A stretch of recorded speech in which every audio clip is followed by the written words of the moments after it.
안녕하십니까. 경북고등학교 57회 재경동기회 사무총장 김양섭입니다. 올해는 코로나19 팬데믹으로 인해서 동기 여러분들과 같이 할 수 있는 자리가 별로 없었습니다.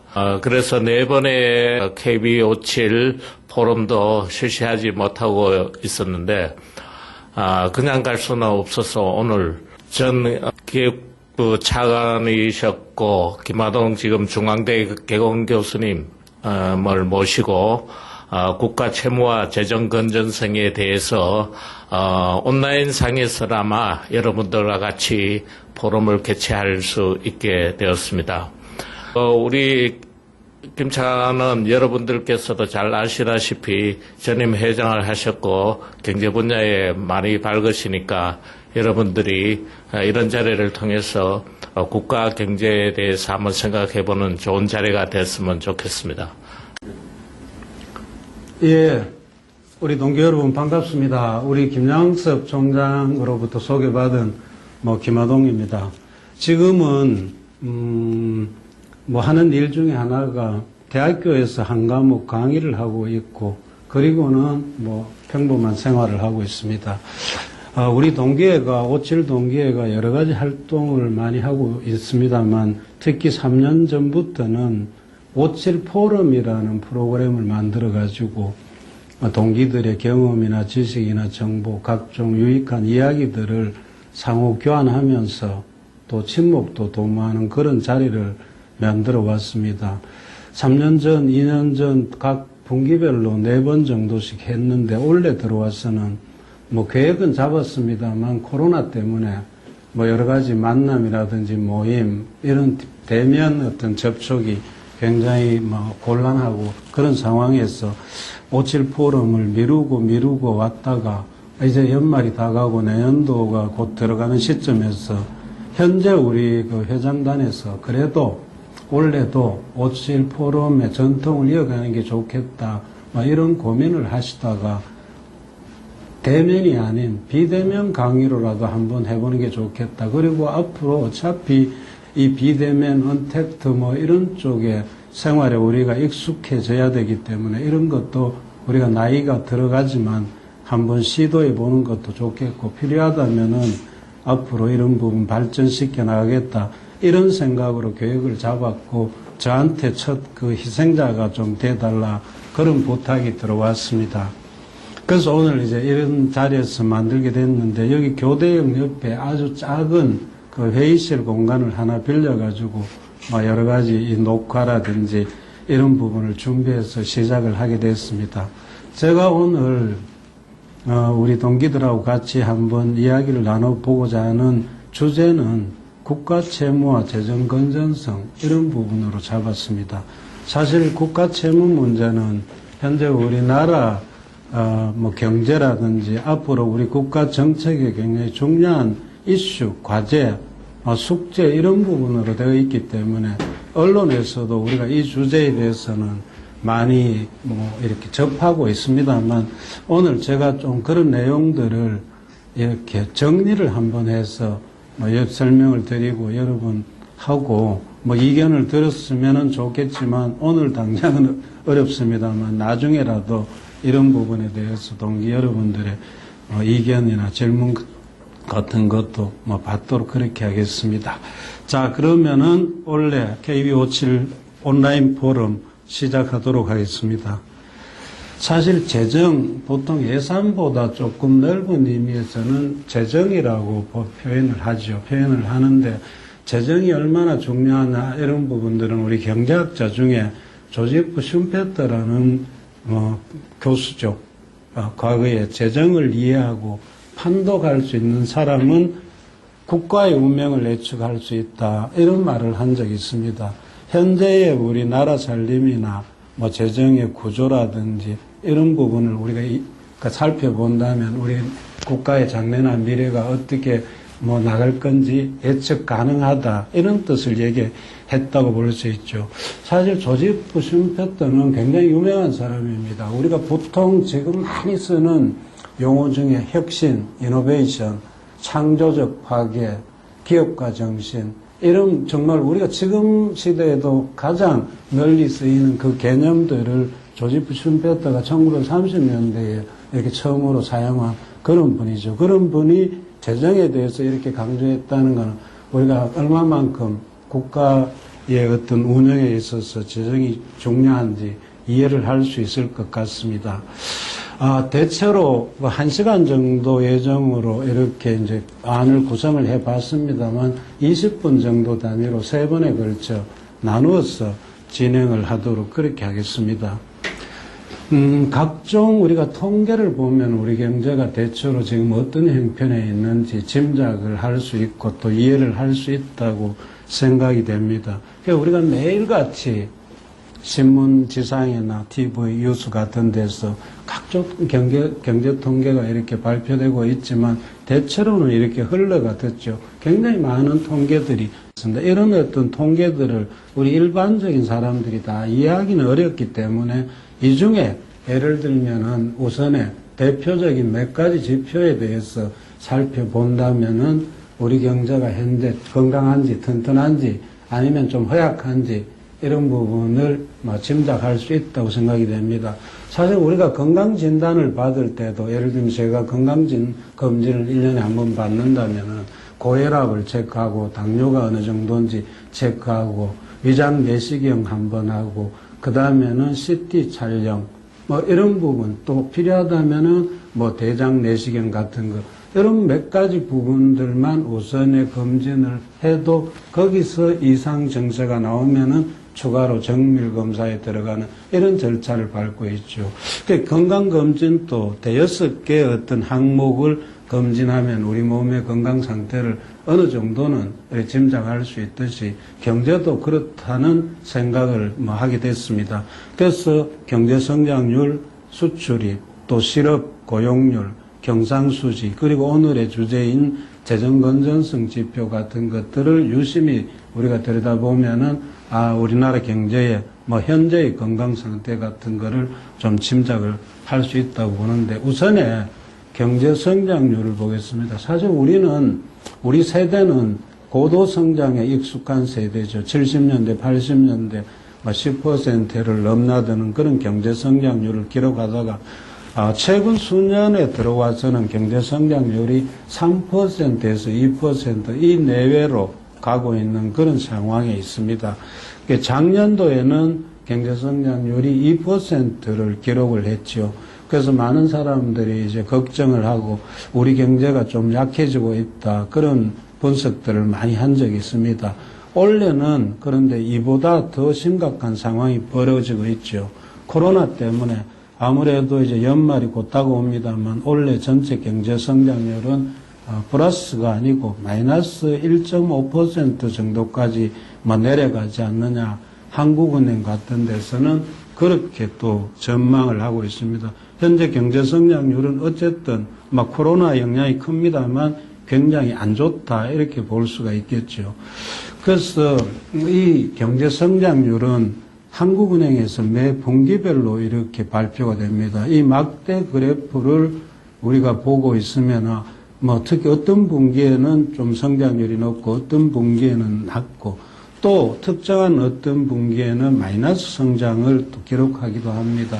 그래서 전체적으로 연간 우리 경제 성장률을 통계를 발표를 해오고 있는데 분기별로 이렇게 마이너스 성장률을 기록할 때는 이 발표가 나오면 정부 당국에서도 여러 가지 분석을 하고 왜 이렇게 되는지 대책 수립에 나서는 그런 상황을 볼 수가 있습니다. 두 번째는 수출입이죠. 우리나라는 수출로 먹고 사는 나라다 이런 표현이 늘 따라다닙니다. 그리고 수출에 관한 기사나 나올 때는 여기 화면에 있는 이런 장면들이 많이 이렇게 인용이 되죠. 부두에 자동차들이 선적을 위해서 기다리는 모습이나 아니면 컨테이너가 선적되고 있는 모습 이게 우리나라 생각을 합니다. 그래서 수출은 월별로 관세청에서 통계치를 발표합니다만 워낙에 우리나라에서는 수출이 관심사이다 보니까 사실은 열흘 단위로 속보치가 발표를 되고 있습니다. 예를 들면 지금 11월 달입니다만 11월 1일부터 10일 사이에 수출은 뭐 이렇게 돌아가고 있다. 그래서 그 중에 수출이 잘 되는 품목은 어떤 게 있고 잘 안 되는 품목은 어떤 게 있고 또 우리나라 같은 경우에는 조업일수, 추석이나 설 같은 연휴가 뭐 끼어 있는다라고 아닌 달 이런 어떤 비교 과정에서 조업일수를 감안해서까지 하루 수출이 어느 정도다. 이런 분석까지 내놓고 있을 정도로 수출이 굉장히 우리 경제에 끼치는 영향이 크다고 볼 수 있죠. 최근에 2018년하고 2019년 과정을 보면은 이미 수출이 좀 줄어들고 있는 그런 과정에 있습니다. 이 통계를 보면은 작년 경우는 그 전년도에 비해서 수출이 마이너스 10% 정도 줄고 있으니까 이미 상당히 좀 수출 측면에서 보면 우리 경제가 어려운 측면에 있다 하는 것을 알 수 있죠. 그리고 올해 들어와서도 코로나 때문에 굉장히 어려운 건 또 사실입니다. 우리나라가 수출 강국이고 수출로 먹고 사는 나라고 제조업 강국인데 전 세계에서 수출 시장에서 우리나라가 점하는 수출 비중은 대략 3% 정도 됩니다. 3.13% 정도.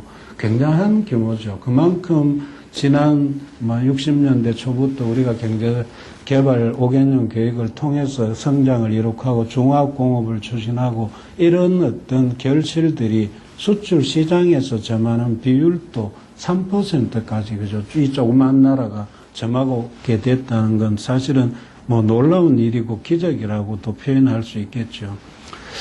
수출 중에서도 우리가 관심을 많이 갖게 되는 품목이 반도체입니다. 5,500억 불 정도 연간 수출하는 중에 연도에 따라 조금씩 비중은 차이가 있습니다만 2018년 경우에는 반도체 한 품목이 20%를 넘었고 작년도에만 해도 여기 그래프에서 보는 대로 17% 이상을 반도체 한 품목이 말하자면 수출을 감당을 하고 있습니다. 그러다 보니까 반도체 경기가 어떻게 되느냐, 반도체 가격이 어떻게 되느냐, 국제시장에서 반도체 수요가 어떻게 되느냐 하는 이런 어떤 말하자면 상황이 우리 수출 전체에도 큰 영향을 미치기 때문에 늘 반도체에 대한 기사는 중요 관심사가 되고 있죠. 자동차도 또 마찬가지입니다. 우리나라는 품목에서는 반도체, 자동차가 굉장히 큰 비중을 차지하는데 나라별로 보면은 이 그래프는 2014년도까지 나와 있습니다만 지금도 이 추세는 비슷하다고 볼 수 있습니다. 미국, 일본, 유럽 이 큰 세계의 경제권에 대한 수출을 합한 것보다 중국 한 나라에 대한 수출이 더 많은 그런 상황에 놓여 있습니다. 여기 비중을 보면 우리나라 수출의 거의 27%가 중국에 대한 수출. 그래서 반도체도 품목으로는 크지만 나라 입장에서 봐서도 27%라는 것은 굉장히 큰 거죠. 그런데 여기에 더해서 홍콩으로 수출하는 비중도 한 10% 정도 됩니다. 그럼 결국 홍콩의 수출은 대체로 중국으로 가는 경로, 중개무역이기 때문에 중국에 대한 수출이 35% 정도 비중을 정하게 됩니다. 그래서 중국의 어떤 동향이나 미중 어떤 갈등 이런 부분들이 우리 수출에 미치는 영향이 크기 때문에 늘 이렇게 주목의 대상이 되고 그런 상황이죠. 경제 성장률, 수출이 좋으면은 당연하게 취업이나 이런 부분도 좋아지겠습니다만 또 실업률이나 고용률은 별도의 지표로 늘 이렇게 또 관심의 대상이 되고 있습니다. 실업률, 고용률에 대한 계산식은 이 표에서 보는 대로입니다만 실제로 실업률은 낮은 게 좋죠. 우리나라는 굉장히 사실은 통계상의 실업률은 낮은 수준을 유지하고 왔습니다. 작년 예를 들면은 지금 정도 시점에서 봤을 때도 실업률은 여기 굉장히 낮게 돼 있죠. 3% 정도 내외 이렇게 유지하고 있기 때문에 이 정도 실업률이라면은 상당히 낮고 좋은 지표다 이래 볼 수 있는데 이 부분도 올해 들어와서 코로나 영향 때문에 이렇게 이제 거의 4% 정도로 실업률이 높아졌다. 그렇다면은 아무래도 우리 경제활동이나 경제사정이 좀 작년에 비해서는 뭐 좋지 않는 그런 상황이겠다 하는 걸 우리가 이제 짐작을 할 수 있고, 실업률하고 또 한 가지 지표는 고용률인데, 결국은 이제 고용률 지표가 전체 뭐 우리 말하자면 사람들의 일자리가 어느 정도냐 하는 부분을 또 나타내 주기 있기 때문에 굉장히 중요하게 여기고 있습니다. 전체로 보면은 15세 이상 경제활동 인구 중에 현재 전체 고용률은 60% 정도에서 이렇게 왔다 갔다 하는 그런 추세를 계속 보이고 있습니다. 그런데 15세 이상 중에도 64세까지의 고용률이 상당히 중요하고 이 국제 비교가 되기 때문에 이 통계가 현재 많이 사용이 되고 있습니다. 이 표에 보면은 15세부터 64세까지 고용률을 굉장히 중시를 하고 있습니다. 대체로 지금은 66, 7% 정도 이렇게 나오는데, 지난 박근혜 대통령 정부에서는 이 비율을 70%까지 올리겠다고 공약을 했지만 사실은 실현이 안 된 상태고, 현 우리 문재인 정부에서는 이 비율을 68%까지 임기 말 기준으로 해서 올리겠다, 이런 계획을 이렇게 수립해서 진행을 하고 있는 그런 상태에 있습니다. 그 다음 지표로는 경상수지라는 부분을 보겠습니다. 아까 우리 건강하냐 안 하냐 이런 표현을 비유를 했습니다만, 몸에 이 경상수지라는 부분은 흑자냐 적자냐 또 균형이나 이런 게 되게 중요한데, 경상수지가 흑자라고 했을 때는 우리 경제의 어떤 그 몸에 비유하면은 체질이 근육질이 많이 이렇게 붙어 있다. 물렁살이 아니고, 그죠? 경상수지가 흑자라고 하면 겉은 이렇게 허대가 멀쩡해도 물렁살로 막 이렇게 대체로 몸이 유지되고 있어 건강 상태가 아주 좋다고, 건강하다고는 볼 수 없죠. 그래서 경상수지 흑자는 굉장히 중요한 지표로 받아들여지고 있습니다. 이 경상수지는 고등학교 교과서 같은 데서도 이런 내용이 나오죠. 상품수지, 서비스수지, 본원소득수지, 이전소득수지 이렇게 4개로 구성이 된다. 상품은 우리가 보통 말하는 상품의 수출입자, 서비스는 서비스수지 이 부분입니다만, 가장 우리나라에서 큰 항목은 여행수지죠. 작년이나 재작년 같은 경우 우리나라 사람들 3천만 명 정도가 해외에 여행을 했고, 그분들이 말하자면 쓴 돈하고 외국인들이 700만 명 정도가 우리나라에 와서 쓴 돈의 수지차를 보면 아무래도 우리나라의 여행 수지는 큰 적자 상태에 있고 그런 상황입니다. 그 다음 본원소득수지라는 부분은 여기 이렇게 설명이 되어 있습니다만, 사실 개인적 보통 일상생활에서 말할 때는 돈이 돈을 번다 그런 부분에서 나오는 일종의 수지차라고 보겠죠. 우리가 여유가 있으면 은행에 예금을 하면 거기서 이자 같은 수익이 발생하듯이, 나라 전체로서도 여유가 있으면은 다른 나라에 투자를 하고 그 투자에 따른 배당이나 이자 이런 소득이 들어왔을 때 본원소득 수지가 이제 플러스로 되는 그런 수치가 나타난다고 이렇게 할 수 있겠습니다. 그 다음에는 이전 소득 수지라고, 대체로 이 중에서 가장 중요한 항목은 개인 송금이죠. 우리 동기 여러분 중에도 예를 들면 유학을 보내는 자녀가 있을 때 그 유학 보낸 자녀에게 매월 송금하는 돈, 이런 부분들은 이제 마이너스로 이전 소득 수지가 되는 거죠. 그래서 이 4가지 중에 우리나라 현재 경상수지는 흑자입니다만, 상품 수지에서 가장 큰 흑자가 발생하고, 서비스 수지와 이전 소득 수지는 계속 만성적인 마이너스 상태에 있습니다. 그 다음 근래 수년 전부터 우리나라도 경상수지 흑자가 생김에 따라 가지고 해외에 대한 투자가 늘어나면서 본원소득 수지도 거기에 따른 이자나 배당 수익 이런 것들이 많아지면서 본원소득 수지도 과거에는 쭉 마이너스를 기록했다가 이제는 이제 플러스를 기록을 하고 있습니다. 작년도에 경상수지가 예를 들면은 600억 불 정도 했을 때 상품 수지가 700억 불 정도 플러스고 흑자고, 서비스 수지는 한 200억 불 정도 마이너스, 본원소득 수지는 100억 불 정도 플러스, 일선 소득 수지도 한 50억 불 정도 마이너스, 뭐 이런 통계가 나온 거로 되어 있습니다. 앞으로는 상품 수지는 여전히 중요하지만 본원 소득 수지가 중요성이 더해갈 것으로 그렇게 보고들이 있습니다. 그래서 경상수지에 대한 통계도 매월 한국은행에서 이렇게 발표를 합니다만, 뭐 어떤 특정 월, 달에는 마이너스 통계가 나오면은 또 여러 가지로 걱정을 하고 왜 이렇게 됐는지 원인 분석, 뭐 대책 이런 걸 마련하는데 정부 당국이 굉장히 바쁘게 움직이고들 있습니다.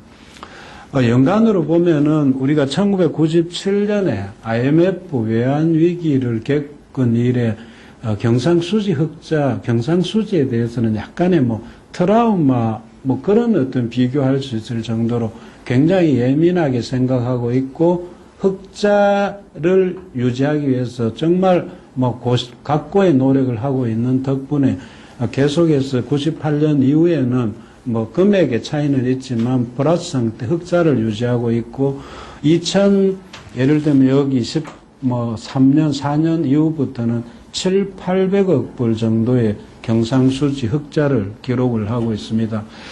나라별로 보면은 경상수지 2019년 기준으로 봤을 때 우리가 왜 독일이 강한 나라인지, 경제가 그저 힘이 있는 나라인지 봤을 때 여기 도표에 보면은 경상수지 흑자가 3천억 불 정도가 되고, 일본이라는 나라가 여러 가지 문제가 있지만 아직도 경제 대국 소리를 듣는 이유 중에 하나도 여기 보면 2천억 불 정도의 경상수지 흑자를 기록하고 있죠. 우리나라도 뭐 700, 600억 불 뭐 이렇게 돼가지고 많은 금액의 경상수지 흑자를 기록하고 있는 나라 중에 하나로 이렇게 알 수가 있습니다. 사실은 97년도 IMF 외환 위기가 왔을 때 여기 우리 이 방송을 듣는 우리 동기들 중에도 이때의 어떤 개인적으로 영향을 받은 분들이 굉장히 많다, 그렇게 생각이 됩니다. 우리가 그때 40살 정도 때 한창 직장 생활을 하거나 사업을 하고 있을 때 IMF 외환 위기를 맞았고 거기에 정말 엄청난 영향을 받았다. 그런데 그 IMF 외환 위기 중에 굉장히 중요한 원인 중에 하나가 경상수지가 적자 상태를 계속 기록해 하면서 우리 경제에 힘이 많이 빠졌다는 거죠. 이거는 96년도 IMF 위기 발생 1년 전쯤에 신문기사인데, 이때 벌써 상반기만 해도 경상수지 적자가 90억 불 정도를 기록하면서 우리 체질이, 경제의 체질이 허약해지고 있었던 거죠. 그리고 우리 지금 경상수지에 대한 통계는 매월 발표가 된다고 했습니다만, 이 TV 화면에 보면은 월별로 이렇게 발표될 때마다 이거는 상당히 중요한 경제 뉴스의 하나가 되고 있습니다. 지금은 흑자가 되고 있으니까 사실은 좀 마음이 편안하지만, 이게 만약 적자다 이렇게 됐을 때는 뭔가 말하자면 우리 경제에 문제가 있구나 하는 것들을 느낄 수 있는 거죠. 이제 4개의 지표를 봤습니다만 마지막으로 재정 건전성 관련 지표인데, 이 중에서 굉장히 중요한 것은 2가지 정도가 있습니다. GDP 대비 국가 채무 비율이 어느 정도냐, 그 다음엔 GDP 대비 관리 재정 수지라는 부분이 어느 정도냐, 이 2가지 지표가 사실은 재정 건전성을 측정하는 데 가장 중요하고, 오늘 사실 말씀드릴 내용 중에는 국가 채무 이 부분이 주가 되겠습니다. 일단 재정 수지를 보면은, 재정 수지에는 뭐 이 회에서 보듯이 2가지 종류가 있습니다. 통합 재정 수지라는 게 있고 관리 재정 수지라는 게 있죠. 통합 재정 수지라는 거는 뭐 간단하게 말씀드리면은, 나라에는 돈주머니가 뭐 현재 우리나라에 3개 있습니다. 보통 우리가 말하는 일반 회계, 특별 회계, 그리고 기금이라는 이 3개의 돈주머니가 있는데, 흔히 예산이라고 할 때는 일반 회계와 특별 회계를 뜻하고 기금은 약간 별개로 취급을 하고 있습니다만, 그래도 전체 나라 살림을 운영하는 주머니는 통장은 3개다. 그래서 여기로 들어오는 1년간 들어오는 모든 수입이 총수입이 되고, 거기 3개의 통장에서 나가는 모든 지출이 총지출이 되고, 총수입에서 총지출을 빼면은 통합재정수지가 예를 들면 얼마 금액이고, 뭐 GDP 대비 비율로 봤을 때는 몇 프로 흑자인지 또 아니면 적자인지 이렇게 나타나죠. 그런데 지금 이제 우리나라에서 사용하는 뭐 가장 의미를 두는 지표는 아래에 있는 관리재정수지입니다. 이 관리재정수지는 위에서 계산된 통합재정수지에다가 4대 사회보장성기금이라는 수지를 사실은 뺀 거죠. 사회보장성기금 4개를 들 때는 흔히 국민연금기금, 사학연금기금, 고용보험, 산재보험 이 4가지를 들고 있습니다만 가장 규모가 큰 것은 현재 국민연금이죠. 국민연금에 대한 규모가 큰데 이 부분은 1988년도에 국민연금이 이렇게 시작이 되고 나서 아직도 미성숙 단계이기 때문에 국민연금 보험료로 들어오는 수입보다 실제 국민연금으로 지급되는 금액이 아직은 많이 작고 현재 흑자 상태를 유지하고 있는데 이 돈은 일반적인 재정 활동에 우리가 쓸 수 있는 돈은 아니다. 그래서 이 부분은 빼고 보는 게 현실의 우리 재정 상황을 좀 더 정확하게 볼 수 있다. 해서 우리 정부에서는 관리재정 수지를 중시해 오고 있습니다. 이 관리재정 수지는 재정 건전성을 측정하는 지표로 굉장히 유용하게 쓰이는데 사실상 우리나라는 그 관리재정 수지에 플러스가 될 수는 없고 적자를 유지하지만 그 적자의 기준을 GDP 대비 3% 정도의 이렇게 일종의 목표치, 제한선을 둬왔습니다. 이 3%는 유럽연합, EU의 재정 준칙을 인용한 수치이고, EU는 회원국들에 대해서 GDP 대비 마이너스 3% 이하로 관리할 것을 계속 이렇게 요구를 하고 있습니다. 한 10년 전에 그리스나 스페인, 이탈리아 같은 나라에서 재정 위기가 발생했을 때도 EU에서는 이런 나라들에 대해서 재정 수지 적자를 GDP 대비 3% 이내로 관리할 것을 계속 이렇게 요구를 해 왔었죠. 현재 그럼 어떠냐? 이 관리 재정 수지 전망은 여기 그래프에서 보면 올해는 마이너스 6.1% 정도가 될 거다. 그럼 마이너스 3%를 어느 정도 우리가 목표치로 생각을 해왔는데 마이너스 6%가 넘고 그리고 앞으로 몇 년간 또 계속 마이너스 5%대까지 이렇게 추세가 나올 거다. 이런 분석을, 전망을 놓고 보면은 이 부분에 있어서는 우리나라 살림이 건강하지 않는 그런 상황을 알 수 있고, 경제의 건강 상태도 조금은 허약해지고 있다. 이렇게 판단할 수 있겠습니다. 세 번째, 국가 채무 비율입니다. 국가 채무 비율은, 이 국가 채무는 사실은 요즘 굉장히 많이 쓰는 용어 중에 지속 가능성, 재정의 지속 가능성, 이런 부분을 판단할 수 있는 가장 광범위한 지표인데, GDP 대비 국가 채무가 얼마냐 하는 비율을 나타내는 거죠. 사실은 이 비율이 국가 채무가 너무 높으면은 나라의 어떤 경제 활동의 지속 가능성 같은 것들이 약화될 수밖에 없는데, 정상적인 국가의 어떤 정책 수행 활동이 조금 제약을 받고 어려워질 수 있다. 그래서 국가 채무에 대해서 굉장히 조심을 하고 있고 관리에 많은 노력들을 하고 있습니다. 그런데 국가 채무는 이렇게 따지고 보면은 국가 채무가 얼마냐 하는 것도 또 중요하지만 결국은 GDP 대비해서 얼마냐 하는 게 되게 이제 중시되고 있죠. 만약에 우리가 과정에서도 빚이 좀 있다고 하더라도 많은 재산을 갖고 있다면은, 그죠? 그걸 갚을 능력이 또 충분하다면은 큰 문제는 될 수 없는 거죠. 그래서, 규모도 중요하지만 여기서는 GDP 대비 비율이 굉장히 중요하다. 이런 전제하에서 정책을, 수립들을 나라에서 하고 있습니다. 국가 채무라고 해도 사실은 이게 채무가 어떤 내용인지 어느 범위까지인지에 대해서 논란이 굉장히 많았습니다. 우리 정부에서는 국가재정법에 이렇게 되어 있습니다. 국가의 회계 또는 기금이 발행하는 채권이나 차입금, 국고채무 부담 행위로 인한 부담액 전체를 국가 채무로 본다.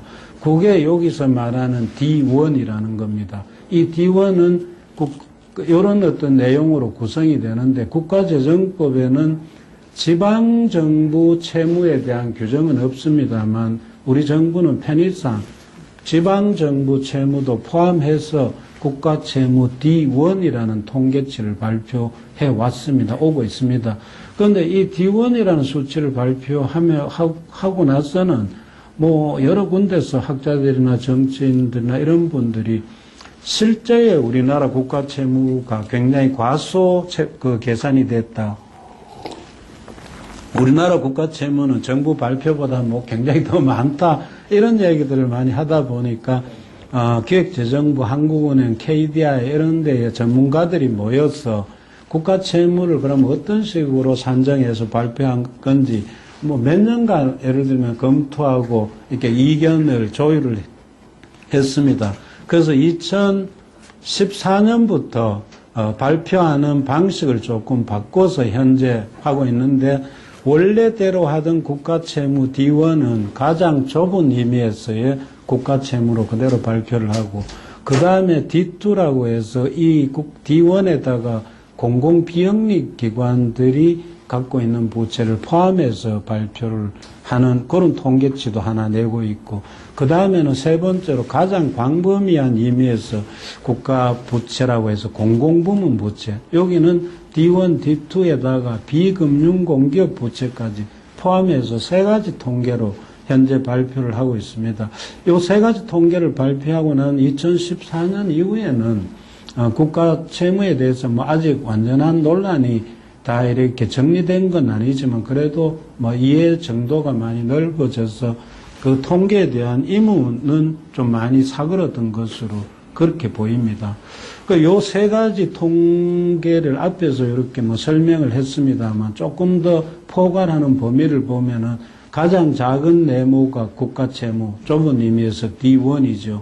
그리고 조금 더 중간 규모의 내모는 정부 부채인데 일반 정부 부채 D2를 의미하죠. 여기서는 코트라라든지 예금보험공사 이런 준정부 기관이 안고 있는 채무를 포함하는 거고 가장 넓은 의미의 공공부문 부채, 넓은 내모는 이 두 개에다가 다시 공기업, 우리가 보통 말하는 도로공사, 수자원공사, 한국전력공사 이런 공기업들이 안고 있는 부채까지 포함해서 이렇게 통계치를 해서 발표를 하고 있습니다.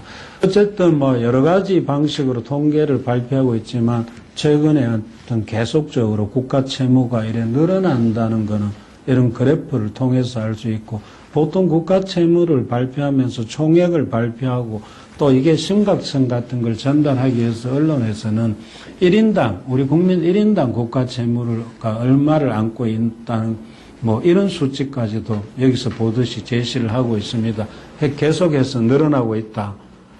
그리고 국가 채무가 늘어나면 채무는 또 당연하게 우리 일반 가정에서도 돈을 빌리면 이자를 지불해야 되듯이 뭐 이자를 이렇게 말하자면 부담을 해야 되죠. 그래서 이 현재 최근 수년 동안에 국가 채무가 뭐 700조 원 이런 어떤 상황에서 채무에 따른 이자는 20조 원 정도가 되는 거로 이렇게 파악이 되고 있습니다. 우리 국가 예산이 1년에 뭐 480조, 500조, 요즘은 500조가 좀 넘고 있습니다만 이 중에 20조 원 정도가 이자로 지출이 되는데 아직은 뭐 이게 크게 부담을 주고 있지 않습니다만 이 부분도 앞으로 또 상당한 재정의 부담 요인으로 작용할 수도 있을 것 같습니다.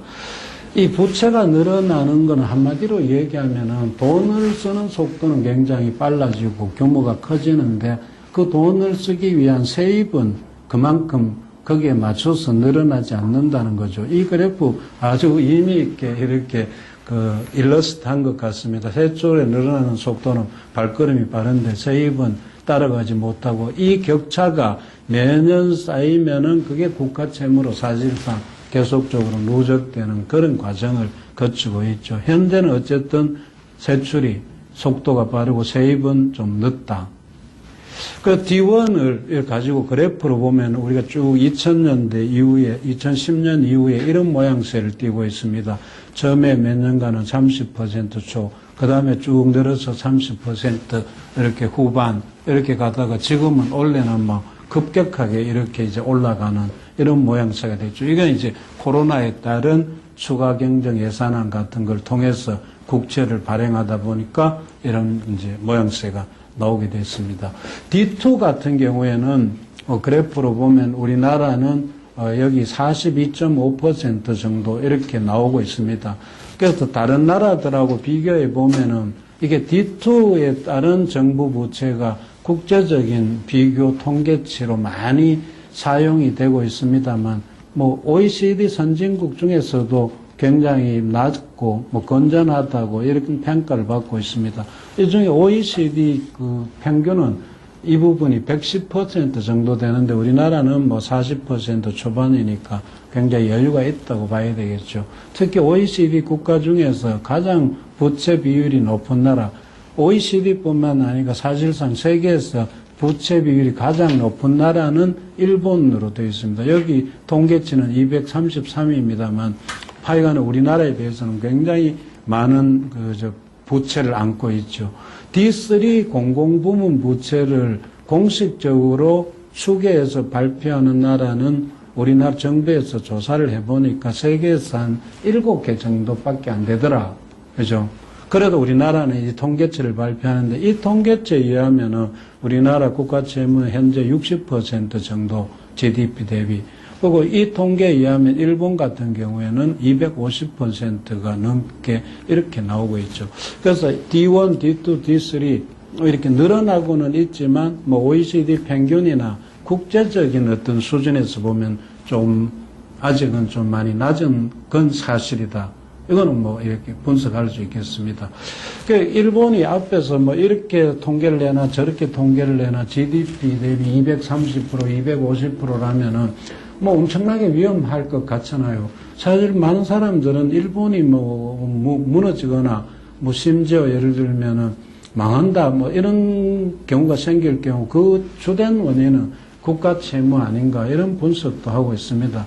그런데 이렇게 높은 가운데서도 일본이 뭐 그냥 이렇게 굴러가고 있는 이유 몇 가지를 참고로 보면은 어쨌든 경상수지가 굉장히 흑자고 거기에 따라 대외 순자산을 많이 보유하고 있고 또 외환 보유고도 많기 때문에 국가 부도성이 좀 낮다. 저금리, 일본은 거의 마이너스 금리라고까지도 뭐 얘기하는 경우가 많죠. 그렇다 보니까 그 부채액은 많아도 이자 부담은 사실은 좀 많이 낮다. 그리고 국채는 모두 엔화 베이스로 발행이 되기 때문에 뭐 꼭 필요하다면은 돈을 일본은행이 찍어내서 갚으면 된다. 뭐 이런 이야기도 하고 있고 엔화는 달러화만큼은 아니지만 준기축 통화의 위치에 있기 때문에 그렇게 위험하지 않다. 이런 분석도 하고 있고 일본의 발행 국채 잔액은 90% 내외를 국내 일본인들이 보유하고 있고 해외 투자가 비중은 좀 낮답니다. 그러다 보니까 뭐 이런저런 여러 가지 이유로 해서 현재로서는 일본의 부채가 굉장히 높지만 조금은 이제 안정적으로 굴러가고 있다. 이런 분석들을 내놓고 있습니다. 일본에서도 물론 이렇게 부채가 높다 보니까 상당히 예를 들면은 언론에서도 이렇게 비중 있게 다루어지고 있죠. 이 여기 일본 국가 채무 규모는 우리가 말하는 D1에 굉장히 근접한 그런 통계치인데 1114조 원인데 올해 3월 말 통계였습니다. 그런데 지금 9월 말 통계로는 1190조 원까지 올라갔고 계속적으로 일본도 코로나 대책 때문에 국가 채무가 증가하는 그런 상황에 현재 놓여 있습니다.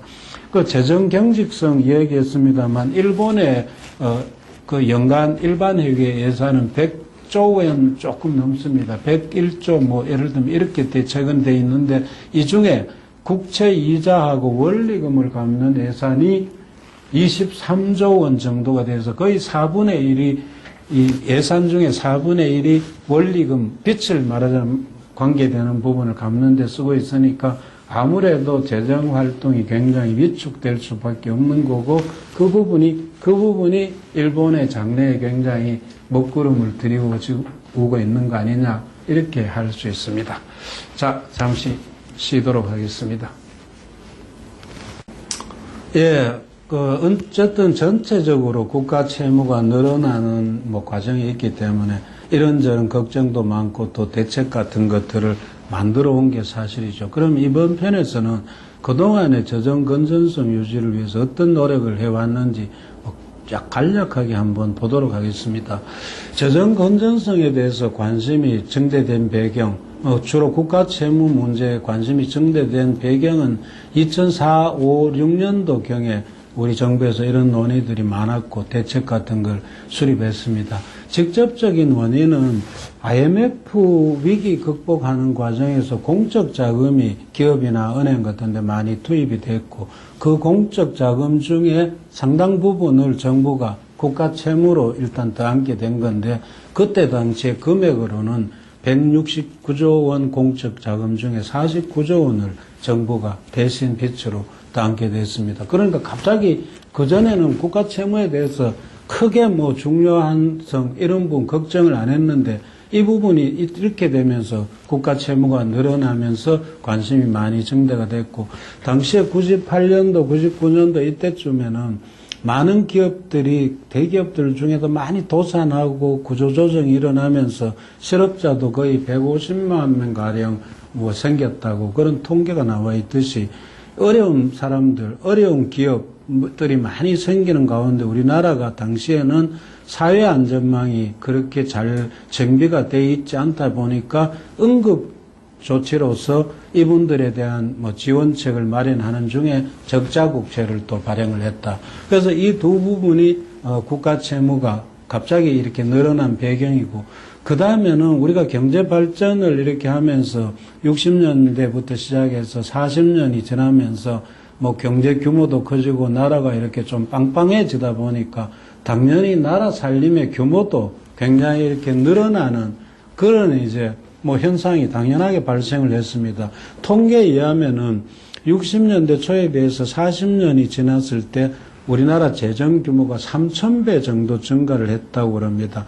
그럼 증가를 이렇게 하는 과정에서는 아무래도 지금 세입이 그대로 따라오지 못하기 때문에 우선에 성장을 위해서 지출은 늘어나면서 부채가 또 쌓이는 어떤 그런 문제가 계속 발생하기 때문에 안 되겠다. 이제 우리나라도 국가 채무나 재정 건전성에 대해서 조금 더 신경을 써야 되겠다. 이런 말하자면 인식이 생긴 거죠. 그래서 관심이 증대가 됐고 IMF 이건 정말 이렇게 다시 한번 생각하기도 싫습니다만 이때의 어떤 신문기사나 언론에 보면 IMF에다가 우리가 구제금융으로 800억 불을 신청하고 우리 경제 주권을 넘겼다 이런 표현들도 많았죠.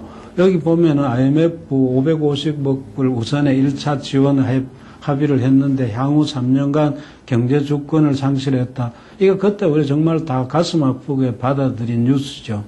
그리고 최근에 들어와서도 이런 영화에서 보면은 그때 당시에 왜 우리나라에 IMF가 위기가 일어났는지 영화가 스토리를 만들고 있습니다만 영화는 영화고 또 현실은 좀 다르다. 그죠? 그 정도만 얘기하고 어쨌든 이게 지금까지도 예를 들면 우리 경제에 아주 이렇게 말하자면 상처를 계속 드리고 있는 그런 거죠.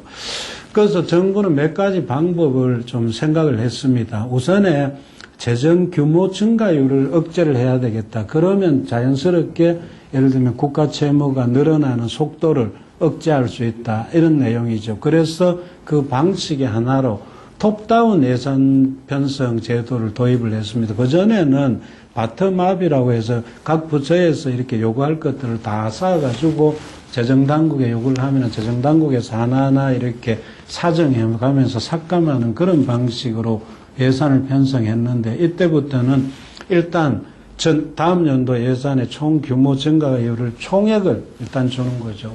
건설 교통부의 예산이 10조 원이다. 그러면은 다음 연도 예산은 5% 증액한 10조 5천억이라든지 예를 들면 이런 방식으로 총액을 주고 그 안에서의 이렇게 편성은 부처에서 자율적으로 하라. 이걸 통해서 어쨌든 재정 규모 증가율을 적정 수준으로 억제하면서 부채도 관리하겠다.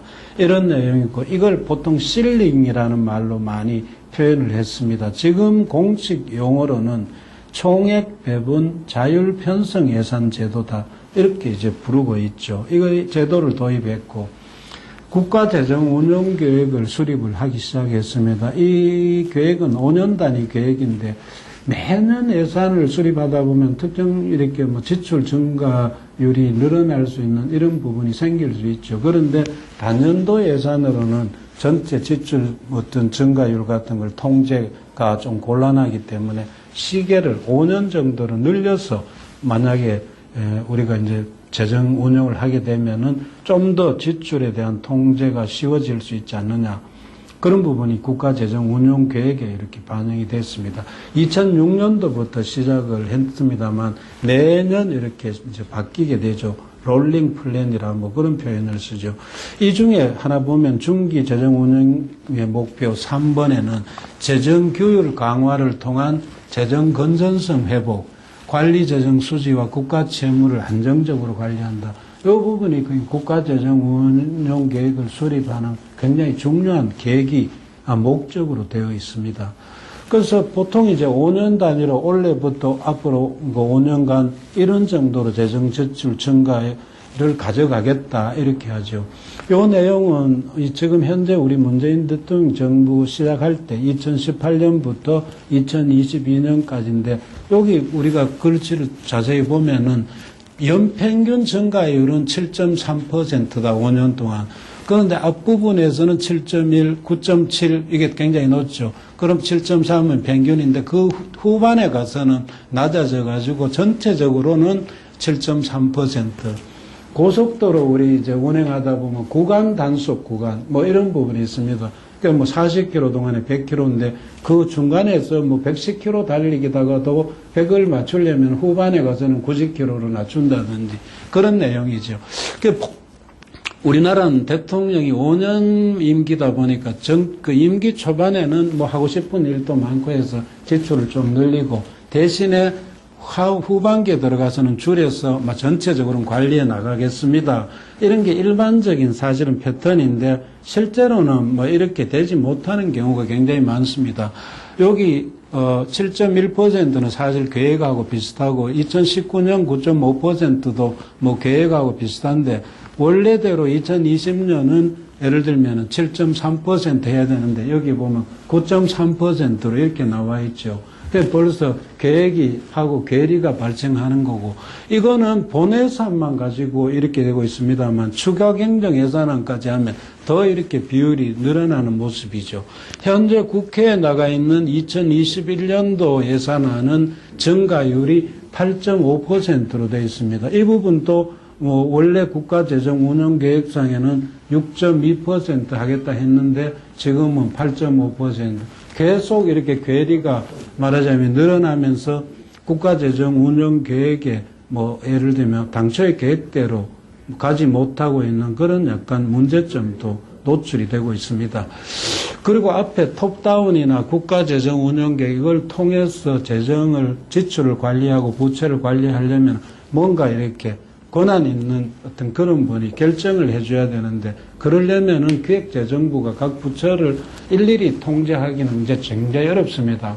뭐 예를 들면 각 부처도 이렇게 규모가 커지고 전문성도 커지고 뭐 역량도 커지는 그런 과정에서 이 그 기획재정부가 일방적으로 끌고 나가기는 굉장히 어렵죠. 그래서 국가재정전략회의라는 이런 틀을 만들어 가지고 거기서 전체적인 재정운용 방향을 결정하는 이런 모양새를 갖추고 있는데 국가재정전략회의는 대통령하고 국무위원 그리고 우리가 뭐 많이 듣는 청와대 수석비서관 이런 분들이 탁 모여서 나라 살림에 대해서 집중적으로 이렇게 논의하고 토의하는 그리고 결정을 내는 그런 행사입니다. 처음에는 국무위원 재원배분회의 이런 명칭 했다가 국무위원 재정전략회의 뭐 이렇게 또 명칭이 바뀌고 현재는 국가재정전략회의라는 이런 명칭을 쓰고 있습니다. 요 장면이 초기에 국무위원 재원 배분 회의할 때 장면입니다. 노무현 대통령 당시의 장면이죠. 저는 이때 이 사진에서는 뭐 당연히 없습니다만 청와대에서 행정관으로 근무할 때 요 뒤쪽에 이렇게 배석해서 회의의 어떤 진행 상황 같은 거를 참관한 적이 있습니다. 그 지금은 그 국무위원뿐만 아니고 수석비서관 그리고 뭐 각 중요한 경제연구소장이나 단체 또 기업인들 이런 부분들까지 초청해서 범위는 좀 많이 참여 범위가 확대됐습니다만 기본 골격은 국무위원들이 대통령하고 같이 이렇게 재정에 대해서 뭐 논의하는 자리다. 거기서 결정이 되면 당연하게 각 부처나 뭐 기획재정부가 그 방향으로 정책을 펴나가는 거죠. 그리고 계속적으로 어쨌든 국가 채무가 늘어나고 뭐 관심이 증대되는 가운데 2006년에 굉장히 큰 작업이 있었습니다. 국가재정법을 강화해서 재정 건전성이라는 대목을 강조를 하게 된 거죠. 그 전에는 우리나라가 예산회계법이라는 뭐 그런 법을 오랫동안 운영했습니다만 2006년에 국가재정법을 제정을 하고 여기에 이런 대목이 들어갔습니다. 정부는 재정 건전성 확보를 위해서 최선을 다해야 된다. 어쨌든 추상적이지만 이런 부분을 강조했다는 것 자체가 재정 건전성에 대한 관심이 높아졌다는 증빙이 되겠죠. 그리고 국가재정법의 제5장이라는 하나의 편을 설치해가 재정 건전화에 관한 조항을 여러 개의 조항을 이렇게 넣습니다. 바로 여기 보는 대로 뭐 건전화를 노력, 재정 부담 수반할 때는 재원 조달 방안도 같이 뭐 내놔라. 그 다음에 국세를 뭐 여러 가지로 감면하고 있습니다만 그 감면도 일정 기준을 두고 해라. 그 주각행정 예산안은 재정이 확대되는 굉장히 뭐 직접적인 계기가 될 수 있습니다만 그런 경우에도 좀 일정한 요건 하에서 추경을 편성할 수 있다. 이렇게 했고 국가 채무에 대한 관리 계획도 매년 이렇게 5년 계획을 수립해서 국회에 제출하도록 함으로써 국가 채무에 대한 경각심도 계속 높여나가고 있습니다. 그래서 사실은 요 86조의 부터 이렇게 관계되는 조문이 이렇게 돼 있는데 앞에 설명한 조문들이 이 조문들 정도만 예를 들면 착실히 지켜진다 해도 뭐 굉장히 좋은 효과가 있는데 실제로 법이 뭐 이렇게 잘 지켜지고 있지는 않다 그죠? 그런 평가들을 이렇게 받고도 있습니다. 그리고 2006년에 국가재정법을 제정해서 뭐 재정 건전화에 관련 여러 조항들을 넣었다고 말씀을 드렸지만 그래도 계속 이제 그 국가 채무는 또 늘어나는 추세가 있기 때문에 2016년도에 들어와서 정부에서 이래도 안 되겠다. 좀 더 강력한 재정 건전화 관련되는 법을 만들어서 시행을 할 필요가 있겠다. 이래 판단을 하고 8월 달에 입법 예고를 하고 10월 달에 국무회의 의결해서 바로 국회에 이렇게 제출을 했습니다. 재정 건전화법. 그 내용을 보면은 뭐 크게는 두 가지 정도로 이렇게 뭐 요약이 됩니다. 국가 채무는 GDP 대비 45% 이내에서 관리하겠다. 그리고 관리 재정 수지 적자는 GDP 대비 3% 이내에서 관리하겠다. 이게 이 재정 건전화법의 가장 핵심적인 내용이었습니다. 이런 내용들을 보통 우리가 지금 재정 준칙이다 이런 표현을 쓰죠. 준칙이라는 뭐 법칙 비슷하게 규칙 뭐 이런 의미가 많이 포함되어 있고 지켜야 될 뭐 규칙이다 이렇게 해석이 될 수 있겠죠. 첫 번째가 채무 준칙인데 45%를 한도로 하겠다. 그 다음에 수지 준칙인데 관리재정 수지 적자 3% 이하로 하겠다. 수입 준칙도 국세 감면은 뭐 일정한 이런 기준에 의해서 하겠다 했지만 가장 중요한 거는 채무 준칙, 수지 준칙 요 두 가지가 뭐 핵심 내용이었습니다. 그래서 다른 나라들에서 또 어떻게 하나 이렇게 봤더니 OECD 국가가 현재 뭐 36개 나라가 가입되어 있죠. OECD에. 그 나라 중에 거의 뭐 30개 정도 나라에서 어떤 형태로든 재정 준칙을 도입해서 시행하고 있기 때문에 우리나라도 이렇게 할 필요가 있다. 그런 판단을 또 하게 됐습니다. 몇 개 나라만 예를 들어 보면은 유럽연합, EU죠. 우리가 가장 지금 사실상 그 인용을 많이 하고 있는 일반 정부 부채는 GDP 60% 이내로 하라. 독일 같은 나라는 계산의 방법은 좀 다릅니다만 대체로 이 EU 수준이나 다른 나라 수준하고 사실 비슷하다고 볼 수 있습니다. 새로 매년 신규로 채무를 발행할 그 채무를 말하자면 우리가 이제 지금 늘릴 때는 GDP 대비 0.35% 이내로 해라. 애가 헌법에다가 이렇게 규정을 해 두고 있습니다.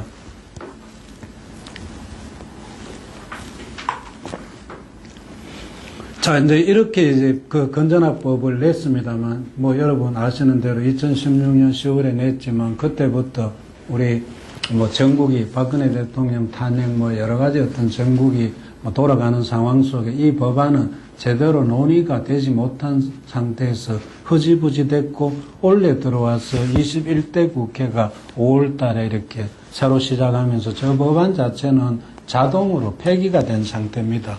그러다가 국가 채무 비율 40% 뭐 적정성 이게 그 뭐냐 이런 논란이 작년에 이렇게 갑자기 또 불거진 그런 상황이 발생을 했는데 이런 부분은 확장적 재정 정책이라는 부분하고 상당히 밀접하게 관련이 있죠. 정부가 재정 지출을 좀 더 늘리려고 하는데 40% 이런 어떤 수준을 유지해야 됩니다. 이렇게 얘기하니까 좀 앞뒤가 안 맞고 그죠. 그래서 작년에 하여간 논란이 있었습니다. 이 논란도 작년 5월 16일 날 국가재정전략회의에서 사실은 이제 불거졌습니다. 요 내용은 머니투데이라는 기사의 약간의 이제 타이틀 제목을 제가 갖고 왔습니다만, 문 대통령께서 재정 수지에 집착한다고 기재부를 질타했다. 국가재정전략회의에서 기재부에서는 확장재정 마지노선으로 국가채무 비율 40%, 관리재정 수지 마이너스 3%를 제시를 했는데 문 대통령께서 근거가 뭐냐고 반박을 했다. 요렇게 이건 제가 쓴 게 아니고 인용을 한 건데 보통 이랬겠죠. 그 회의의 진행 상황 보면은 국가재정 운용 계획에 대해서 부총리가 보고를 하면서 앞으로 우리 정부는 국가채무 비율은 40% 정도에서 관리를 하고 관리 재정 수지는 마이너스 3%가 이내 되도록 열심히 노력하겠습니다. 이렇게 보고를 하니까 대통령께서 아니 거기 딱 미국 같은 데도 100%가 넘고 일본은 220% 전체 OECD 국가 평균도 100%가 넘는데 우리 정부는 40% 안팎에서 관리하고 있다는 근거가 뭡니까? 이렇게 이제 물었다고 다 이렇게 언론에 보도가 되고 있습니다. 사실 이제 윗사람이 아랫사람이 보고한 내용에 대해서 질문을 하거나, 오케이. 네. 네, 또 중간에 우리 스마트폰 녹화에 약간의 문제가 있어서 또 고쳤습니다. 어쨌든, 우리 부총리가 그런 보고를 하고 나니까 대통령께서 40% 적정선에 대해서 다른 나라에 예를 들면서 의문을 제시했다. 결국은 좀 더 재정 지출을 우리나라 같은 경우에는 늘릴 여지도 있지 않느냐 이런 뜻을 내포했다고들 언론에서 해석하고 있으니까 대체로 그렇게 볼 수 있다고 저도 생각하고 있습니다. 40%라는 건 굉장히 근래 우리 한 10년 동안에 재정 당국이 지키려고 했던 하나의 전선, 최전선이라고 이런 표현을 쓸 수 있습니다. 이 40% 채무 비율 준수에 대해서 이게 심리적 저항선이다. 재정 건전성의 마지노선이다. 또 아니면은 암묵적으로 우리나라의 재정 준칙으로 간주해서 그걸 지키려고 굉장히 노력해 왔다. 그래서 이 40%가 뚫리는 거는 여기 왼쪽에 그래프에서 보듯이 하나의 천장이 뚫리는 거다. 굉장히 큰 문제다. 이런 그 의미를 여기에 내포를 하고 있습니다.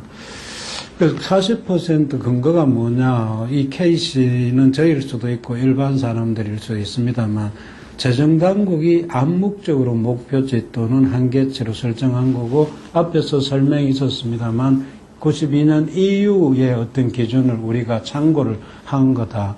그리고 EU는 물론 GDP 대비 60%, 재정수지 적자 3% 이하를 목표로 했지만 우리나라 같은 경우에는 앞으로의 통일 대비 지출 소요 또 우리나라가 고령 사회로 급속히 이렇게 접어드는 이런 상황에서 보건, 복지, 의료관계 지출이 늘어날 것은 뭐 거의 뻔하다 보니까 이런 데 대비해서는 미리 우리가 여력을 비축해 둘 필요가 있겠다. 그래서 60%가 아니고 40% 정도로 관리해 나가겠다. 이렇게 해온 게 또 사실이고, 뭐 그게 나름대로 훌륭한 판단이었다고 이렇게 볼 수 있겠습니다. 그래서 이 이제 대통령의 뭐 어떤 질문 발언을 계기로 이 논쟁이 이렇게 불을 붙으니까 한쪽에서는 40% 엄밀하게 뭐 40%라기보다는 이런 정도 수준에서 우리 재정을 관리해야 된다 하는 강한 지지 이견이 있고, 또 반대로 그게 아니다 그런 이견이 있죠. 먼저 지지 이견을 보면은 우리가 OECD 평균치보다 나았다. 또 뭐 예를 들면 어떤 특정 연도 그 고령사에 진입하기 전에 당시에 그 채무 비율을 보면은 40 내지 5% 수준이었다. 그리고 우리나라는 고령화 속도가 굉장히 빠르다. 따라서 재정 건전성을 유지하는 자체가 국가적으로 절박한 과제다. 이런 사설을 조선일보가 당시에 이제 실은 적이 있습니다. 이 도표에서 보면 독일이나 영국 또 프랑스 같은 나라가 고령사회로 진입할 때의 국가채무 비율이 지금보다는 굉장히 낮게 돼 있고, 현재 우리나라의 국가채무 비율하고 뭐 거진 이렇게 비슷한 수준을 유지하고 있는데, 지금은 그 고령사회의 어떤 진전 덕분에 국가채무 비율이 우리보다 상대적으로 굉장히 높은 상태죠. 그런데 또 한쪽으로는 상당히 또 대비되는 이견이, 이 40%를 반드시 고집할 필요가 없다. 하기 위해서는 당분간은 예년보다 큰 재정 적자를 감수할, GDP 40%가 마치 재정 건전성 보루로 생각하지만 우리 채무는 OECD 평균에 비해서 재정 건전성을 40% 초과한다 해가 많이 나빠진다고 이렇게 보는 것은 과장이다. 이 부분은 참여연대에서 입장을 발표한 부분을 인용해 왔습니다. 자, 그러면서 사실은 이제 재정 지출의 여력이 있고 확장적 재정 지출이 필요하다고 할 때 드는 근거 중에 중요한 이유 하나는 한국의 재정 건전성은 OECD 회원국 중에서 굉장히 우수하다. 이런 OECD의 평가 같은 것들이 늘 인용이 되고 있습니다. 그런데 5월 16일 날 이렇게 발언하고 막 뜨거운 말하자면 논쟁이 벌어지려고 진전이 되는 순간에 6월 4일 날 한국은행이 새로운 GDP 통계 기준에 의해서 이렇게 예를 들면은 뭐 대통령께서 발언하시고 난 이후에 국가 채무에 대한 논쟁이 막 불을 붙기 시작하는 중에 6월 초 들어와서 6월 4일 날 한국은행이 GDP 통계에 대한 새로운 수치를 이렇게 발표함에 따라 기존의 국가 채무 비율이 전반적으로 이렇게 하향 조정되는 그런 결과가 나오면서 사실은 이 논쟁의 열기가 수그러드는 그런 계기가 있었습니다. 한국은행에서는 5년 단위로 예를 들면은 GDP 계산을 매번 이렇게 바꿔서 하고 있습니다. 경제 사회가 많이 변하기 때문에 5년 단위로 새로운 어떤 경제 동향이나 추세를 GDP에 반영하는 그런 이제 통계를 쓰는 거죠. 그리고 국제적으로 어떤 통계를 작성할 때 그 기준들이 좀 달라지는 부분이 있는데, 그 달라지는 부분도 새로 이렇게 반영해서 통계치를 산출을 합니다. 이건 우리나라만 이런 건 아니고 뭐 다른 나라들도 대체로 5년마다 이렇게 통계치를 재조정하는 작업을 거치고 있습니다. 한국은행이 새로 이제 2010년 기준에서 15년 기준으로 바꾸면서 보니까 최근에 이렇게 벌어지고 있는 숙박 공유라든지 승차 공유 이런 새로운 어떤 비즈니스가 경제 활동으로 들어오면서 GDP가 추가되는 부분이 생겼고, 아마 가장 큰 항목은 우리 연구개발 투자라고 그러죠. 연구개발 예산 중에 기업들이 쓰는 중에 지금까지는 비용으로 처리되는 부분이 새로운 국제 기준에 따라 가지고 투자로 이렇게 바뀌면서 그 부분이 GDP에 반영되는 부분이 생겼습니다. 뭐 주로 아마 소프트웨어 어떤 그런 분야였던 것으로 보입니다. 기술적으로는 뭐 제가 설명하기에는 다소 한계가 있습니다만 이런 어떤 부분들이 반영이 돼 가지고 새로 GDP를 내보니까 갑자기 GDP가 6% 정도 이렇게 늘어난 거로 과거의 수치들이 다시 계산을 하니까 그래서 뭐 일부 사람들은 뭐 통계가 고무줄 통계냐 뭐 이런 통계가 다 있느냐 이런 약간의 이제 비판도 하고 있습니다만 앞서 말씀드린 대로 5년마다 GDP 통계를 재산정하는 것은 일반적인 어떤 뭐 상황이고 우리나라가 이번에 그 새로 계산한 통계치가 좀 더 6% 정도 이렇게 증가한 거로 나왔는 게 좀 많은 느낌도 받습니다만 미국이나 호주, 일본 같은 나라에서도 이런 어떤 새로운 계산을 해봤더니 뭐 3% 정도 이렇게 늘어난 거로 나왔다고 하니까 뭐 우리나라의 신기준에 의한 통계를 완전히 또 이렇게 뭐 엉터리다 이렇게 할 수는 없는 그런 부분이 있죠. 그래서 이제 GDP가 새로 또 나오니까 기존의 국가 채무 비율에 대한 수치나 아니면 전망치들이 전부 일률적으로 이렇게 낮아지는 모양새가 됐습니다. 예를 들면 2018년도는 뭐 과거 통계치에 의하면은 38.2% 정도 되는데 국가 채무 비율이 새로운 통계치에 하면 35.9%로 2.3%포인트 정도 이렇게 낮아진 거죠. 우리나라의 GDP 규모가 2019년 경우 1919조 원이었으니까 여기서 1% 정도라고 할 때는 20조 원 정도의 여력이 생기는 거죠. 만약 2% 정도 포인트가 낮아졌다면 재정지출을 늘린다 해도 예를 들면 GDP 대비 국가채무 비율은 과거치 정도밖에 안 나오니까 정부로서는 세 가지 D1, D2, D3 국가채무 비율이 새로운 한국은행 기준에 의하면 전부 일률적으로 이렇게 낮아졌습니다. D1은 38.2에서 35.9, 그 다음에 D2는 42.5에서 40, D3도 60에서 57 정도로 이렇게 모든 수치가 낮아지니까 처음에 이 논쟁이 불을 붙을 때는 곧 40%를 돌파할 거다 이런 계기가 있었는데 전체적으로 낮아지니까 약간은 말하자면 논쟁에 김이 빠지면서 이 논의는 소강 국면으로 이렇게 접어들었습니다. 작년도 6월경의 일이죠. 그런데 다시 국가 채무가 관심사로 재부상을 이렇게 하고 있습니다. 이 내용은 주로 우리 올해 들어와서 코로나19에 따른 재정 지출 확대, 추가 경정 예산 편성 뭐 이런 이유가 크다고 봐야 되지요. 올해는 4번에 걸쳐 추가 경정 예산안을 편성을 했고 지출을 확대했습니다. 지출을 확대하는 과정에서 상당 부분을 그 지출 확대의 상당 부분을 적자국채를 새로 발행해서 충당을 했습니다. 요 아래 그래프 아래 보면은 적자국채 발행 규모가 1차 때 10조 3조 원, 뭐 2차 그리고 3차 때가 이때 가장 컸죠. 4인 가족 기준으로 우리가 한 세대당 100만 원 긴급 재난지원금을 받을 때 그 내용이죠. 그리고 4차에서 7.5조 원.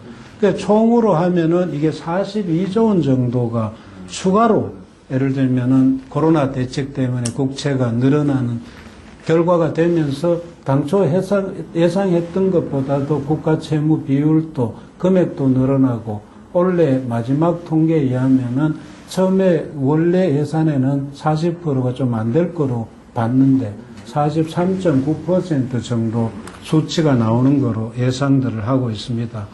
그래서 국가재정운용계획이라는 설명드렸습니다만 올해 정부가 국회에 제출한 국가재정운용계획을 보면은 국가채무가 예를 들면은 올해는 39.8%를 예상했는데 추경을 다 결과를 반영하면은 43.5%까지 올라갈 거고 마지막 연도인 24년도에는 58% 정도까지 올라갈 것으로 굉장히 걱정스러운 전망 수치를 내놓고 있는 그런 상황입니다. 이게 이제 사실은 악화되는 국가 채무 비율을 그래프로 잘 보여주고 있죠. 원래대로 하면 뭐 이렇게 진행이 돼야 되는데 이 어떤 코로나 대책 때문에 이렇게 급격하게 채무가 증가하고 58%, 사실 58%는 거의 60%라고 봐야 되겠죠. 그만큼 이 몇 년 안에 우리 국가 채무 비율이 늘어날 거다. 이런 이제 결과가 나오고 있는 상태입니다.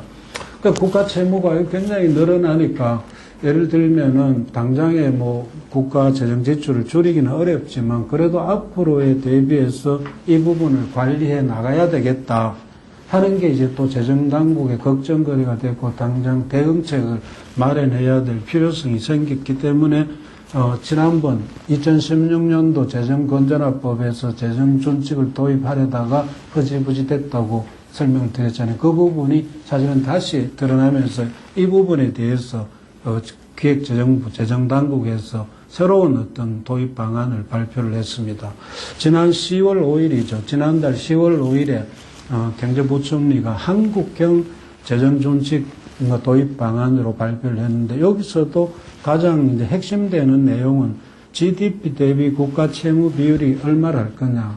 여기서 이제 새로운 방안에서는 60%라는 숫자가 이렇게 나왔고, 여기 GDP 대비 통합재정 수지 비율은 얼마로 할 거냐 했을 때 마이너스 3%가 나왔습니다. 지금까지 관리재정 수지가 기준이 됐다고 했죠. 그런데 여기서는 좀 이렇게 바뀌게 됩니다. 이 두 가지 핵심 내용으로 해서 새로운 재정 준칙 도입 방안이 발표가 됐고, 이 내용은 조금 더 자세한 내용이죠. 만약에 이 두 가지 어떤 핵심적인 준칙이 기준을 초과할 때는 재정 건전화 대책을 마련하도록 의무를 지어주고 있는 그런 내용이고 2025 회계년도부터 그러니까 당장은 아니고 조금 몇 년 후부터 시행하겠다 뭐 이런 내용이 주요 골자가 되겠습니다. 그래서 재정 준칙에 따라 가지고 한도를 계산한 식도 마치 해법 수학에 나오는 공식처럼 이렇게 언뜻 보기에는 굉장히 이렇게 복잡한 수치 산식을 제시했습니다. 60%가 한도인데 만약 이게 66%가 된다면은 예를 들면은 1점 부분을 넘는 거죠. 대신에 이게 마이너스 3인데 여기가 마이너스 2.7 정도가 나온다면 이게 서거로가 상쇄가 돼가지고 1 이하로 되기 때문에 두 가지를 통합해서 계산하면은 재정 준칙을 위반한 건 아니다. 이런 해석을 이제 낳게 되는 겁니다. 하여간에 뭐 이런 산식까지 동원할 정도로 재정당국의 고민이 깊다. 이렇게 말씀드릴 수가 있겠습니다. 그래서 또 우리 일반인 K씨는 또 이 부분에 대해서 어떻게 생각하느냐, 뭐 한번 정리해 보면은, 사실 2016년도의 재정건전화법에 비해서 GDP 대비 국가채무 비율 관리 목표치가 45%에서 60%로 이렇게 굉장히 많이 후퇴한 모습을 보이고 있죠. 불과 4년 만인데, 그죠? 이 부분은 뭐 생각이 들고, 또 사실은 지금까지는 수지 측면에서는 관리재정 수지라는 부분을 기준으로 이렇게 우리가 말하자면 세우고 왔는데 이번에 이렇게 갑자기 통합재정 수지로 바꾼다. 이렇게 하는 것도 조금 더 충분한 설명 같은 게 있어야 되지 않느냐. 뭐 이런 의문이 듭니다. 왜냐하면 관리재정 수지는 국민연금기금의 흑자를 제외해야 우리 재정의 현실을 좀 더 정확하게 파악할 수 있다. 그런 의미로 그동안 거의 20년, 2002년부터 이 부분의 수치를 발표해 오고 있는 거니까 일시에 또 이 부분이 바뀐다는 것도 조금은 말하자면 이해하는데 어려움이 있죠. 세 번째는 앞에서 봤듯이 어떤 수학 공식처럼 산식이 심플하지 않아서 우리 많은 국민들이 또 쉽게 이해하기에는 좀 어려움이 있지 않느냐 이런 생각을 하게 됐습니다. 자, 그러면 이 부분에 대해서 정부가 발표를 하니까 뭐 결론적으로 말씀드리면 여당이건 야당이건 이게 마땅찮아 하는 그런 상황에 현재 놓여 있습니다. 그리고 여당 의원분들이 언론에 인터넷에 제가 이렇게 찾아서 보니까 지금 이 상황에서 뭐 재정 준칙 도입한다는 게 조금은 말하자면 맞지 않다, 때가 아니다. 일단 그런 견해에서부터 지금은 적극적인 재정 정책으로 재정 지출 확대로 소득 재분배에 예를 들면 힘을 써야지 재정 건전성을 걱정하기에는 맞지 않다. 대부분 여당 입장은 왜 기획재정부가 이 시점에 와서 재정 준칙을 제정하려고 하느냐 이런 불만의 목소리가 상당히 높은 거로 이렇게 알려지고 있습니다. 이 야당 측은 몇 분의 현재 의원님들이 이렇게 자기 재정 준칙에 관한 법률안을 제출했습니다만 기본적으로는 2016년에 제출했던 재정건전화법을 사실상 반복하고 있는 그런 내용이 됩니다. 채무 비율 45%, 그리고 그 관리재정수지 뭐 3% 이하. 이 부분인데, 이 야당 입장에서는 이런 기준에서 해야 된다고 보기 때문에 현재 기획재정부가 내놓은 재정준칙 기준은 너무 허술하다. 이건 말하자면 재정준칙이라고 보기가 어렵다. 그리고 한쪽에서는 왜 재정준칙을 만들려고 하는지 약간 모르겠다. 그래서 여당. 그리고 한쪽에서는 이게 무슨 재정준칙이냐, 내용이 너무 느슨하다. 이런 상황이다 보니까 예를 들면은 지난 국감에서도 뭐 이 부분에 대해서 많은 논의가 있었습니다만 어느 쪽도 기획재정부가 추진하고자 하는 이 부분에 대해서 뭐 찬성이라든지 아니면 동조라든지 이런 부분이 아니고 다 불만이고 마뜩잖아하는 그런 상황이니까 현재 그 기획재정부에서 국가재정법 이 부분을 반영한 국가재정법 개정안을 입법 예고를 하고 국회에 제출하려고 하는데 멈칫거리고 있는 것 보면은 그 기획재정부 입장도 상당히 난감한 것을 그렇게 보입니다. 자, 그래서 결국은 그러면은 2016년도 재정건전화법도 사실상 누군가가 적극적으로 추진을 하지 않았기 때문에 흐지부지 됐듯이 지금 이 법이 만약에 나간다 해도 여야의 현재의 입장을 고려하면은 그렇게 말하자면 마무리될 가능성은 높지 않다. 뭐 날씨로 비교하면 상당히 찌푸린 흐린 날씨다. 이렇게 볼 수 있겠습니다. 자, 지금까지 뭐 이 재정 수지나 또 국가 채무 비율 이런 부분에 대해서 쭉 그간의 경과들에 대해서 제가 좀 설명을 드렸습니다만 마무리를 하면 일단 재정 준칙 도입은 조금은 좀 불투명하고 가능성이 희박하지 않느냐 이런 추측을 할 수 있는데 국가 채무가 그럼 계속해서 이렇게 60% 정도까지 몇 년 안에 증가한다고 봤을 때 어떤 영향이 있을 수 있겠느냐.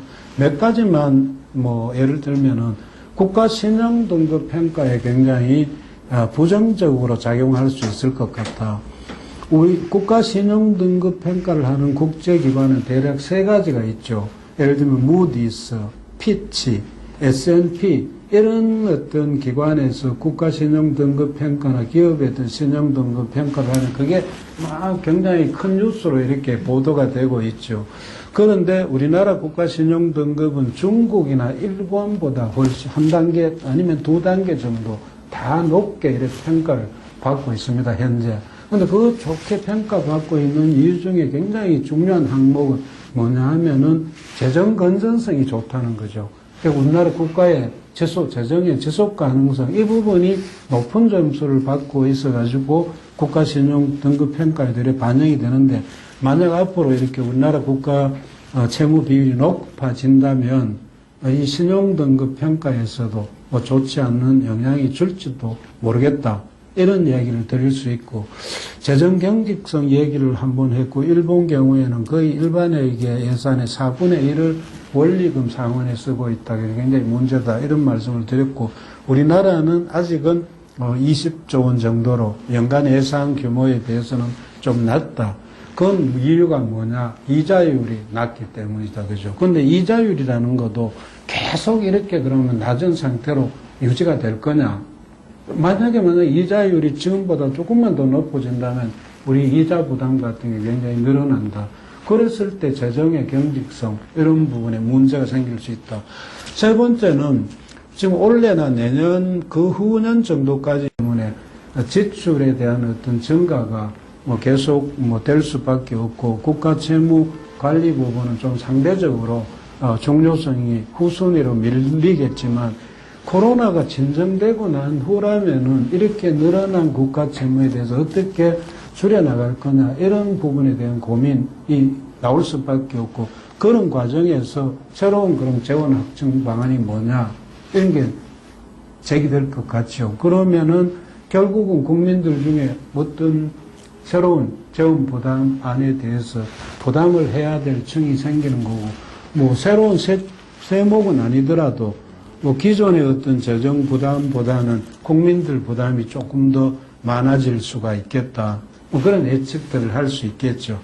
자, 오늘 우리 5.7 동계 포럼 온라인으로 하는 과정에서 약간은 이렇게 준비라든지 아니면 우리 김양섭 총장, 이동철 재무위원장 이렇게 해서 여기서 지금 제가 보이지 않는 부분에서 여러 가지 작업을 위해서 준비를 해왔고 하고 있습니다만 이 녹화 과정에서도 약간의 트러블이 있었고 그랬습니다만 이게 또 하나의 연습이 되고 공부가 돼가지고 앞으로 혹시 이런 기회가 있다면은 또 좀 더 매끄럽게 좀 더 이렇게 우리 동기들이 좋은 화면에서 이 내용들을 볼 수 있지 않겠나 그런 생각이 듭니다. 어쨌든 장시간 이 시청 감사하게 생각하고 올겨울 코로나 잘 이겨내시고 겨울철 건강에도 유의하시기 바랍니다. 마치겠습니다.